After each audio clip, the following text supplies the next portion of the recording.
নমস্কার বন্ধুরা, তোমাদের সবাইকে অনেক অনেক স্বাগত জানাই বন্যা রান্না করে। আজকে কিন্তু একটা দুর্দান্ত রেসিপি নিয়ে চলে এসেছি। আর আজকে কিন্তু শীতকালীন একটা রেসিপি নিয়ে চলে এসেছি।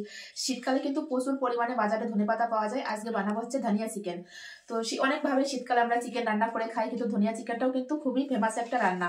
তো আজকে তার জন্য দেখো, ধনিয়া চিকেনের জন্য কিন্তু আমি এখানে মাংস নিয়ে নিয়েছি পরিমাণ মতো। আর নিয়েছি মেন উপকরণ হচ্ছে ধনেপাতা। ধনেপাতা কিন্তু প্রচুর পরিমাণে পাওয়া যাচ্ছে এখানে বাজারে এখন শীতকালে। সবসময় পাওয়া যায়, তবে শীতকালে কিন্তু বেশি পাওয়া যায় ধনেপাতা। তো এই ধনেপাতা দিয়েই কিন্তু আজকে চিকেনটা রান্না করব। অনেকে বলে হচ্ছে ধনিয়া চিকেন। তো দেখো আমি এই ধনিয়া চিকেনটা কিভাবে বানাই, প্রথম থেকে শেষ পর্যন্ত অবশ্যই ভিডিওটি দেখবে। আশা করি তোমাদের অনেক অনেক ভালো লাগবে বন্ধুরা। তো দেখতে থাকো আমি কিভাবে বানাই।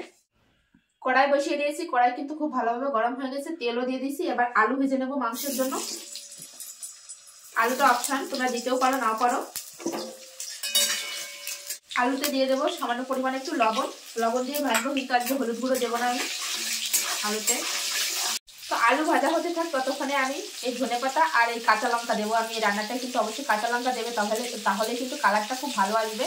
তো আমি এই ধনেপাতা কাঁচা লঙ্কাটা একসাথে মিক্সিতে পেস্ট করে নেব। ধনেপাতা আর কাঁচা লঙ্কা পেস্ট কিন্তু করে নিয়ে আমি চলে এসেছি। আর এখানে আলু ভাজাও প্রায় হয়ে আসলো। আলুগুলো কিন্তু খুব সুন্দর করে লাল লাল করে ভেজে নিয়েছি, এবার তুলে নেবো। আলুটা ভাজা হলে কিন্তু খেতে খুব ভালো লাগে।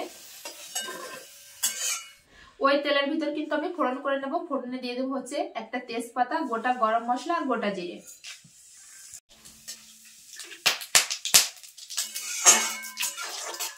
ফোড়ন কিন্তু খুব ভালোভাবে ভাজা ভাজা হয়ে গেছে। এবার দিয়ে দেবো পেঁয়াজ কুচি।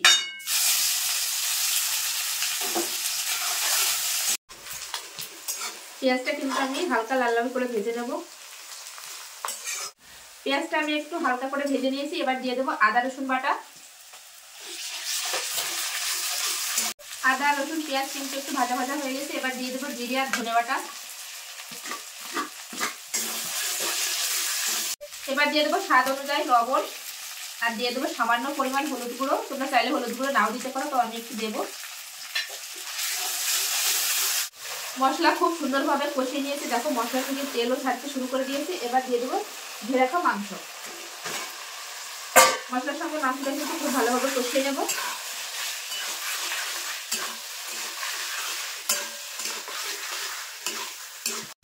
তো মশলার সঙ্গে মাংসটা কিন্তু খুব ভালো করে নেড়ে চেড়ে দিয়েছি। এবার চাপা দিয়ে দেবো, এরকম চাপা দিয়ে কষিয়ে নেবো মাংসটা।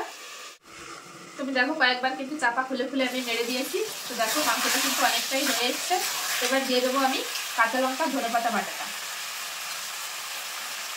যেহেতু ধনিয়া চিকেন, এর জন্য কিন্তু ধনেপাতাটা একটু বেশি দিতে হবে।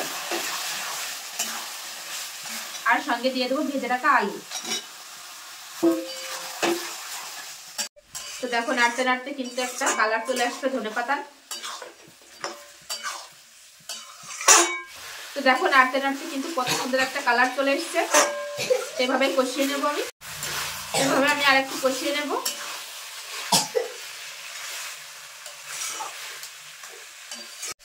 সুন্দরভাবে কিন্তু আমি কষিয়ে নিয়েছি। দেখো মাংসটা আর কালারটা দেখো কত সুন্দর এসেছে। ধনেপাতা কিন্তু এভাবে তোমরা দেবে, এরকম কালার আসবে। এবার দিয়ে দেবো ঝোলের জন্য জল। এবং বেশি জল দেবো না, একটু গামাখা করে রাখবো। তার জন্য সামান্য পরিমাণে একটু জল দিয়ে দিয়েছি। তো ঝোলটা কিন্তু ফুটে গেছে। এবার আমি 5 মিনিটের জন্য একটু ঢাকা চাপা দিয়ে রাখবো। তো 5 মিনিট হয়ে গেছে, এখন ঢাকনাটা খুলে দেখবো। তো দেখো হয়ে গেছে প্রায় রান্নাটা। ধনে পাতার খুব সুন্দর একটা ফ্লেভার আসছে বন্ধুরা। তো আমি এইটুকু ঝোল রাখবো। এই দেখো রুটি দিয়ে ভাত দিয়ে তোমরা যে কোনো সাথেই খেতে পারো। এখন আমি নামিয়ে নেব। তো গ্যাসটা বন্ধ করে দিয়েছি, এই যে দিয়ে এখন ঢেলে নেব।